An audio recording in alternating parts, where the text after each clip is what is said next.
Sal, partiamo dalla fine. Rossetto e caffè, la tua ultima opera, davvero deliziosa. Grazie, grazie. Ma per il rossetto o per il caffè? Il caffè, no? Ma anche il rossetto.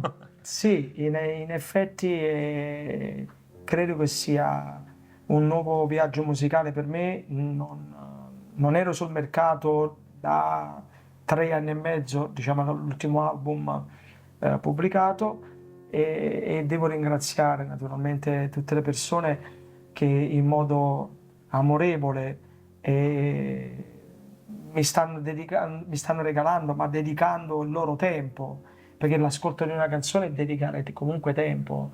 E questa canzone che io ho avuto il piacere naturalmente di condividere, ma non solo questa canzone, ma tutto questo viaggio del nuovo album che presenterò nel prossimo autunno, l'ho scritta insieme a Vincenzo D'Agostino e a Luca Barbato, che sono due miei collaboratori per questo nuovo progetto discografico.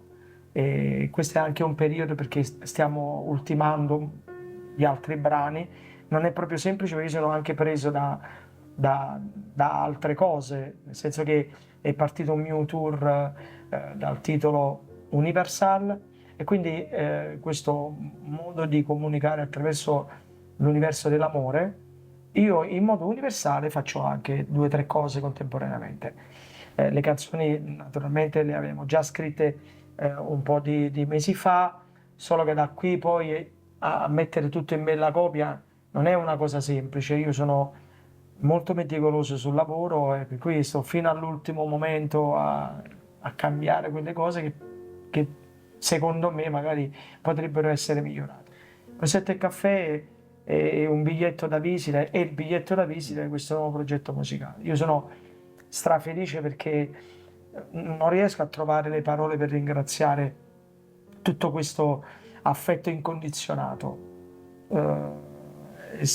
Spero e mi auguro che questo album e queste prossime canzoni che verranno pubblicate abbiano in qualche modo la stessa fortuna, chiamiamola così, di Rossetto e Caffè. Me lo auguro, me lo auguro. Intanto è diventato un tormentone, intanto molte persone dicono, ma tu adesso perché non fai un antidoto contro, voglio dire, la continua ossessione che noi abbiamo di questa canzone? Io invece rispondo, è meglio che non faccio nessun antidoto, perché oggi scrivere le canzoni in un momento dove c'è una grande distrazione melodica è comunque un fiore nel deserto, perché negli ultimi tempi la musica pop, la musica melodica, la musica, diciamo un po' come la intendo io, era stata un pochino messa da parte. Poi dipende anche come entri nel cuore delle persone, con quale tipo di linguaggio e soprattutto anche con le sonorità. E con questo ringrazio affettuosamente anche il mio collaboratore storico Adriano Pennino, che sta curando tutta la produzione musicale. Insomma, voglio dire, sono contento perché molti ragazzi, e soprattutto una canzone che viene continuamente, o forse è entrata proprio nella, nella mente di molti bambini e anche e soprattutto di un pubblico adolescente. Quindi io sto vivendo un momento, come si dice, una vita nuova. Quindi io sono veramente felice e grazie veramente a tutti quanti voi. Il tour sta andando alla grande. Il tour è iniziato il 5 di luglio alla Reggia di Portici, una serata fantastica che noi naturalmente abbiamo devoluto interamente l'incasso a questa associazione che si chiama L'Emmanuele, che a sua volta naturalmente ha raccolto dei fondi per la casa dei bambini ammalati e abbandonati di Giampilieri Marina, un progetto che io tra l'altro seguo dal 2019. È stata una serata magica e le persone non hanno occupato una sedia, credo che abbiano occupato un cuore quella sera. Sal, sei nato nel 69, nasci a New York. Cosa ti è rimasto di New York? Perché è evidente, i tuoi musical rimandano un po' a quel tipo di musica. Io ho vissuto più negli Stati Uniti da adulto che da bambino, perché io sono stato portato a Napoli dalla mia famiglia subito dopo, quasi subito dopo. Prima prima di compiere un anno, quindi sono ritornato a casa subito, quindi ho sempre vissuto a Napoli. E mio padre naturalmente si trovava negli Stati Uniti, perché papà è stato un cantante molto apprezzato e anche molto famoso negli Stati Uniti, scritturato da una delle più grandi case produttrici cinematografiche e non solo, anche discografiche, che si chiamava la United Artists, esiste ancora oggi. Quindi papà è stato, credo, che l'unico italiano scritturato. E mamma, quando papà partì, era incinta di me di 3-4 mesi e come dire, come logica, mio padre sentiva la mancanza di mia madre, naturalmente che era incinta di me e voleva essere presente al parto e io sono nato negli Stati Uniti. È stato qualcosa di particolare. Non lo so che cosa mi porto dentro, io mi porto, credo, una napoletanità che mi ha sempre dato una spinta nel credere e quindi nell'alimentare i sogni. Tu hai raccontato spesso un episodio in particolare, quando ti alternavi con i tuoi fratelli per andare a vedere papà esibirsi. Ricordiamo papà Mario, Sì.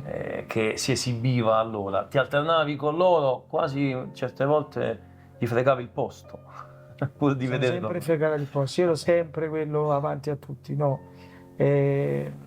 Sono stato sempre attratto dal lavoro di mio padre, sono stato sempre attratto dal palco, mi sono sempre sentito a mio agio, non ho mai avuto un timore di avere un pubblico davanti. Lo facevo naturalmente, intimamente, come gioco istintivo, e poi un bel giorno mio padre, insieme a un gruppo di lavoro di autori e di arrangiatori che lavoravano in quel periodo con lui, papà ebbe questa intuizione di cambiare totalmente e radicalmente il linguaggio della sceneggiata, che era una forma di spettacolo popolare, ma che aveva alla base comunque come dire, anche un aspetto cruente. E invece noi, quando ho debuttato io, abbiamo raccontato una storia che poi è anche la storia che appartiene alla mia famiglia. Miracoli Natale, Sì. nel 76, Nel 76. Nel 1976, il Salvatore ragazzino giocava a pallone. Salvatore ragazzino giocava a pallone, ma non poteva più di tanto perché gli impegni erano veramente tanti e quindi io come dire, il desiderio, la passione, la curiosità, la determinazione nel stare davanti a un pubblico, io non pensavo tanto alle altre cose. Poi ho avvertito l'esigenza e la mancanza, giustamente crescendo e diventando anche adolescente, molte cose me le sono perse. Oddio, io non ho vissuto un'infanzia normale come tutti i bambini. Artista a tutto tondo, anche attore. Carlo Verdone, anche Alberto Sordi. Com'erano i set con loro? Straordinari, io ho avuto la fortuna, ho avuto un'opportunità importante, quella di lavorare sempre con grandi attori, sin da bambino. All'età di 17 anni venni praticamente scelto da Carlo Verdone per interpretare un ruolo coprotagonista insieme a lui e ebbi il piacere di lavorare anche con il grande Alberto Sordi. Anche tuo figlio ha fatto una cosa simile, si è presentato ad un provino senza dirti niente. Mio figlio si è presentato ai provini di Stelle a metà e io, sinceramente, incuriosito da questa cosa, decisi di non votare perché comunque c'era una giuria. Sì. E lui si presentò e pensava che era uno scherzo. E Francesco, ha sempre giocato bene a calcio, fino all'età di 19-20 anni ha giocato a calcio, anche da professionista, e poi un bel giorno ha deciso invece di cambiare la sua vita in modo radicale. Ho tante curiosità da chiederti ancora, ovviamente, sulla tua grandissima e importantissima carriera, però sposto l'attenzione un pochettino perché hai citato il calcio. Noi siamo a Calcio Napoli 24, ovviamente parliamo di Napoli. Te ne faccio una subito che riguarda Giovanni Di Lorenzo, il capitano del Napoli. So che sei molto legato a Giovanni Di Lorenzo. Il suo procuratore ha chiarito la faccenda legata al possibile suo addio, resta, non si muove da qui, è il capitano, Antonio Conte lo vuole. Tu come giudichi tutta questa situazione e soprattutto cosa ti aspetti dai tifosi del Napoli quando rivedranno Giovanni Di Lorenzo in campo? Perché tornerà. Giovanni è un grandissimo professionista e spesso purtroppo le parole sulle piattaforme volano e volano anche distorte. A volte bisogna anche rispettare la sensibilità dell'uomo, perché dietro tutto questo comunque c'è un uomo. Certo. Giovanni lo dicevo prima, è un grande professionista, lo ha sempre dimostrato, si è sempre impegnato, è stato sempre sul pezzo, ha mantenuto un equilibrio nello spogliatoio. Non voglio entrare in merito che cosa sia accaduto nello spogliatoio o come dire, con la società. Sono cose, io preferisco vedere e vivere il momento dello spettacolo della squadra e mi auguro che dall'altra parte ci sia una grande armonia. Poi possono arrivare sicuramente i temporali, probabilmente sarà arrivato qualche temporale che noi non conosciamo e non bisogna assolutamente puntare il dito e quindi lasciare la serenità al giocatore, all'uomo soprattutto, alla sua famiglia, perché poi si riflette anche sulla famiglia questo nervosismo. Il suo procuratore sa che cosa deve fare, quindi resta comunque il suo rappresentante ed è anche lui un bravissimo professionista. Io come tifoso posso semplicemente rispettarlo e sono contento e felice che un uomo di esperienza come Giovanni possa tranquillamente dare ancora tanto, ma tanto alla squadra del Napoli, al calcio che si vive nella nostra terra, perché lo ha dimostrato, è stata una bandiera, quindi noi non ci dobbiamo dimenticare, questo non ce lo dobbiamo dimenticare. Come una mamma che ha portato in grembo il suo bambino, diciamo 33 anni sono tanti, però di solito i figli si vanno in 9 mesi. 33 anni, 33 anni. Già formato. Esattamente, è nato già con 33 anni di esperienza. Certo. È arrivato lo scudetto al Napoli dopo 33 anni, è stata una gioia pazzesca. Tu come l'hai vissuto quel momento da tifoso del Napoli? Che cosa ti ricordi? È capitato appena un anno fa soltanto, è una gioia indescrivibile. Noi abbiamo vissuto gli scudetti di Maradona. Che differenza hai trovato rispetto a quei periodi lì? Dopo 33 anni riprovi delle sensazioni, delle emozioni indescrivibili. Ci siamo sentiti tutti quanti partecipi, ci siamo sentiti tutti vittoriosi, ci siamo sentiti anche una Napoli, come dire, forte, ancora più forte. E soprattutto dall'aspetto sentimentale. Io non mi aspettavo, ho visto tante scene meravigliose di persone che non si conoscevano, che si abbracciavano, persone che, come dire, che condividevano il sogno realizzato. La città si è tinta di blu e non si faceva altro che, come dire, gioire. Credo che anche l'umore dei napoletani, soprattutto in quel periodo di quell'annata meravigliosa, no? Era, come dire, un po' in hype tutto, è una Napoli in hype. E attualmente la Napoli non è cambiata, anzi sta crescendo sempre di più.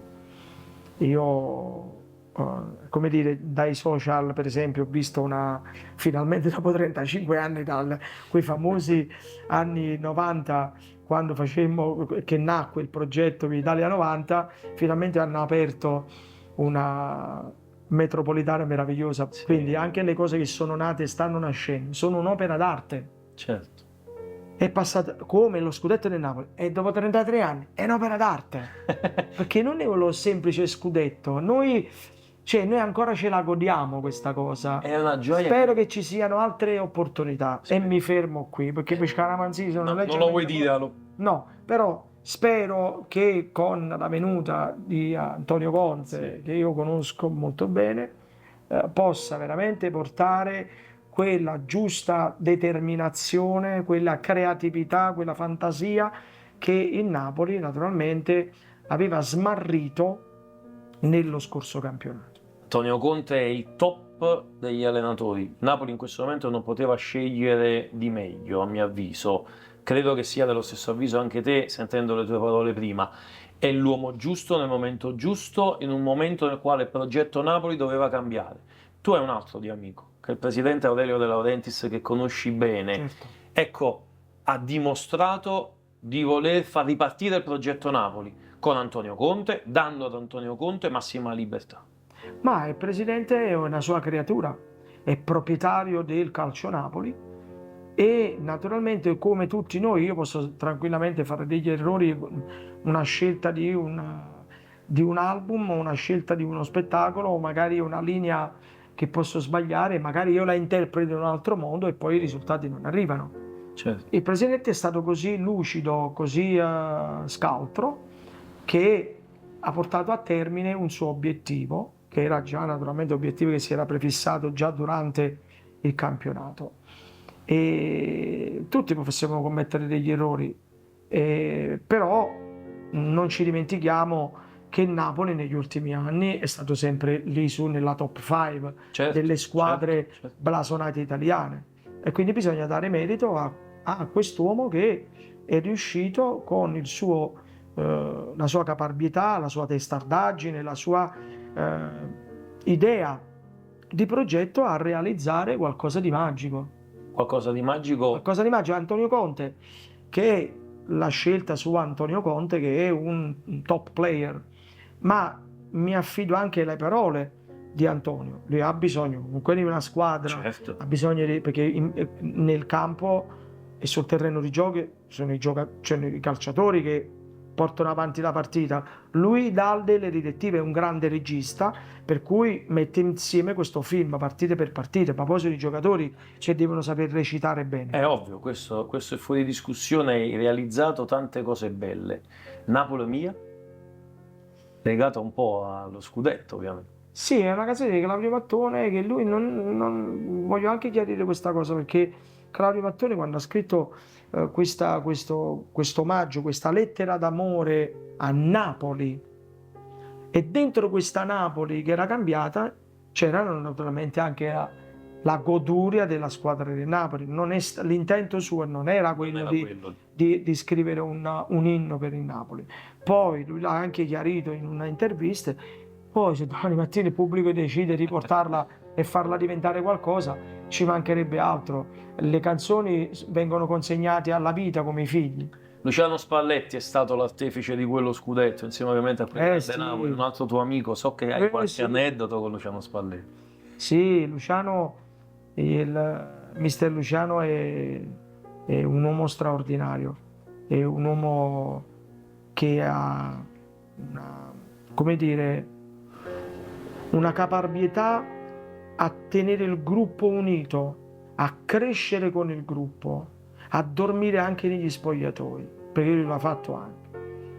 Una sera mi trovavo in un ristorante, a un certo punto non me ne ero accorto che lui era lì, lui viene così dietro di me e mi sussurra all'orecchio, dice ma poi a quella l'hai fatta più innamorare. Io per 5 secondi ho detto, mo questo chi è? Mi giro e me lo trovo qua.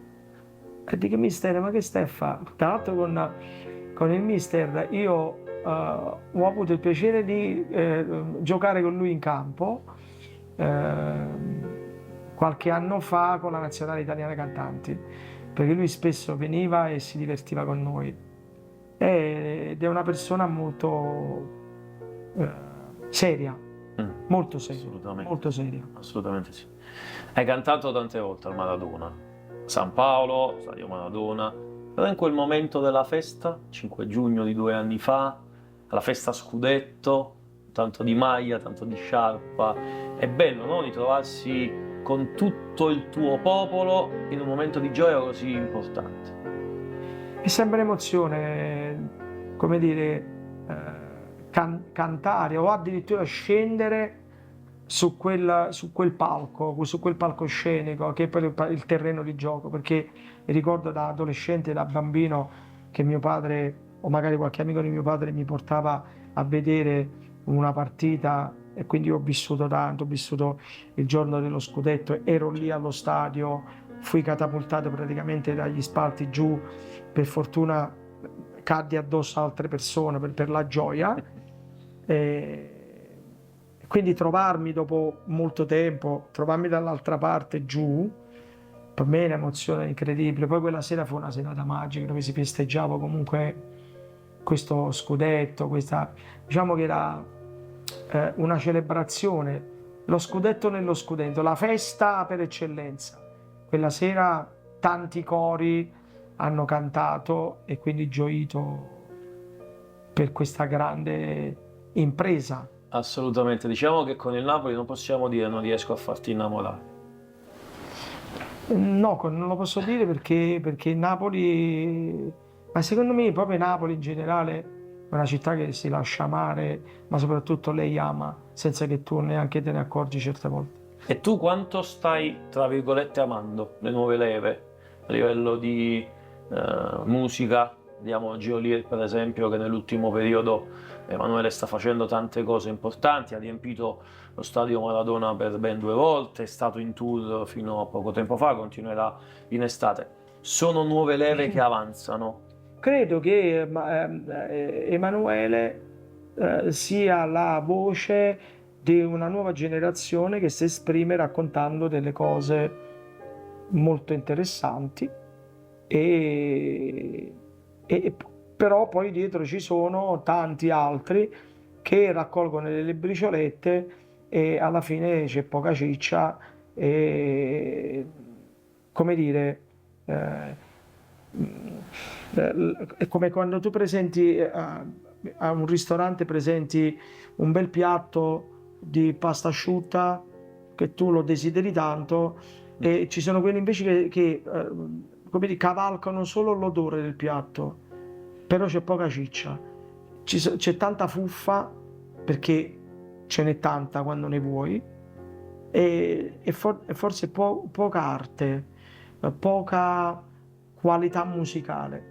Manuele, e non solo Manuele, perché ci sono altri talenti, Certo. giovani emergenti che sono forti, cioè, ma credo non è che c'è sta solo Manuele. Manuele credo che sia proprio la bandiera di una nuova generazione che arriva e che certe volte naturalmente le influenze nella tradizione postmoderna, anche Manuele negli ultimi tempi si diverte tanto a mettere insieme. Sei un po' l'uomo dei record.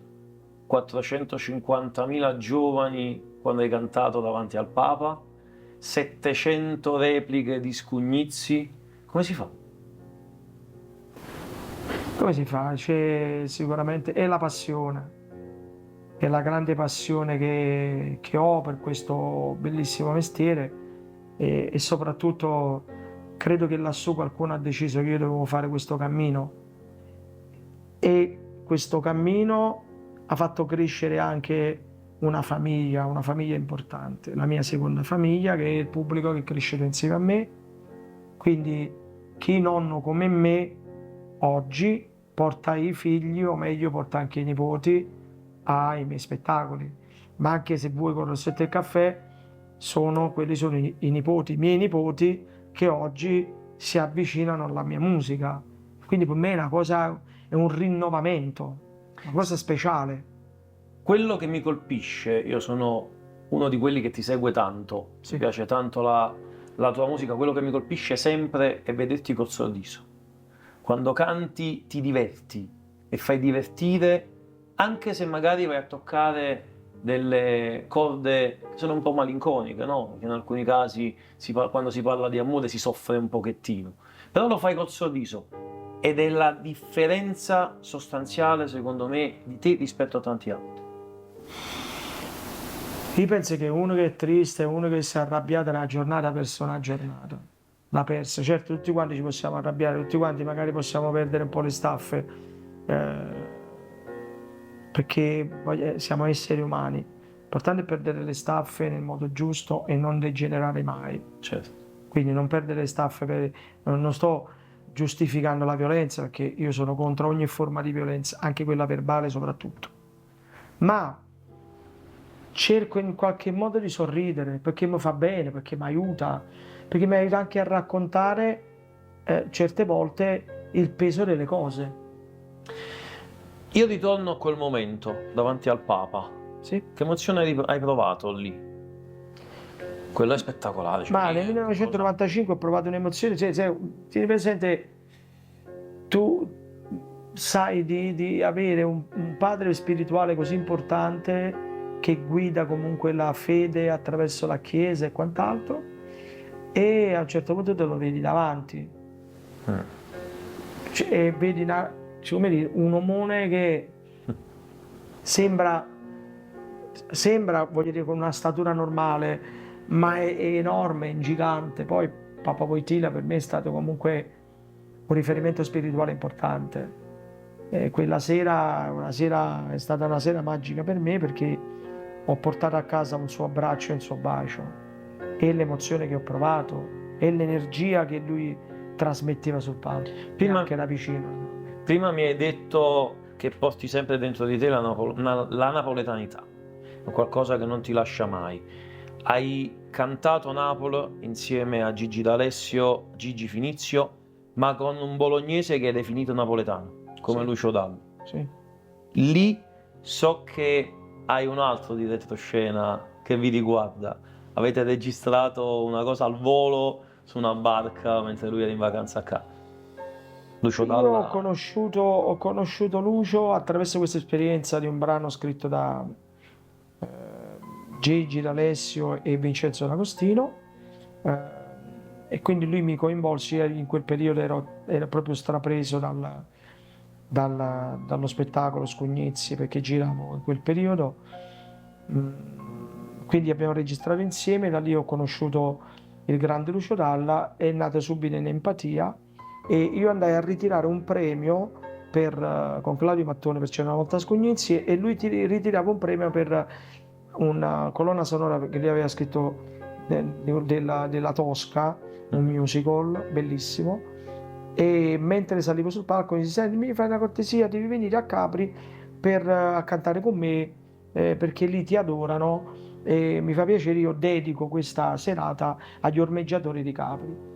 E quindi io quella sera mi trovai a Capri, duettai con lui, fu una serata bellissima, un pianoforte con un palloncino, e questo palco, voglio dire, proprio come dire, da paesino, una serata magica.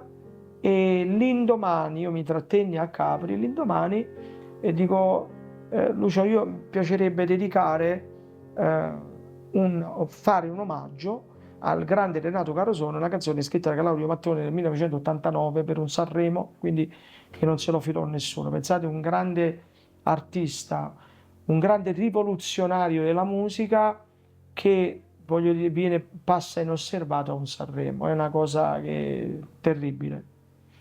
E mi faceva piacere riprendere questa canzone. Chiesi a Lucio, perché non facciamo un duetto insieme? E mi disse: fai una cosa, la prossima settimana vieni, registriamo in barca. Dico: ma io non ho i mezzi per farlo, sarebbe preferibile se tu venissi in studio da me, e magari prendiamo uno studio anche a Bologna più conosciuto. No, ma io lo studio ce l'ho in barca. Ma tu che dici? Alla fine io registrai questo brano che si chiama Una canzoncella Luce Luce in barca con Lucio, e mentre registravo arriva Aurelio De Laurentiis con la barca, che si infila praticamente negli spazi, Sì. a che, muovendo la barca, cadde, non mi ricordo che cosa, lui uscì fuori e poi si mise a parlare con il presidente, e naturalmente uscì anche io, ci salutammo. È una cosa che mi ricordo con estrema lucidità, e quindi così è nato quel brano. Se dovessi definire Napoli, come lo definiresti? Con quali aggettivi? Perché? Napoli credo che sia il luogo più magico al mondo. Ho scelto di vivere a Napoli, anche se ho avuto tante opportunità per vivere fuori dalla mia città, e anche opportunità lavorative. Ho scelto di vivere qui perché Napoli è la mia famiglia. Quindi quando si parla di famiglia si parla d'amore e delle sue sfaccettature. L'ultima che ti faccio è sul brano che sei più legato. Qual è il brano che dici questo è quello che mi porto dentro e mai nessuno... Ne hai fatti tantissimi perché hai fatto tantissimi album. Se fossi più furbo ti direi, dai, Rossetto e Caffè, invece no. È come dire a quale figlio sei più legato. Le canzoni sono come i figli, voglio bene, perché sono attimi miei, come dire, è la mia creatività, la mia anima che si è espressa. Per me sono tutte belle, ci sono come i figli, c'è quello che magari riesce ad avere più opportunità, quindi a sfruttarle, ci sta invece quello che resta leggermente indietro. Però tu gli vuoi bene allo stesso modo, o lo ami allo stesso modo. Ecco, le canzoni sono tutto un come. Siamo arrivati alla fine. Mi hai detto che sei scaramantico, non la vuoi dire quella parola, ma ci credi un po' allo scudetto del Napoli in questa stagione? E io ti rispondo ancora una volta che non mi piace, per esorcizzare questo pensiero, non mi piace parlare di questa cosa, ma sono convinto che Antonio farà un ottimo campionato. Grazie Sara. E mi fermo qui. Ciao!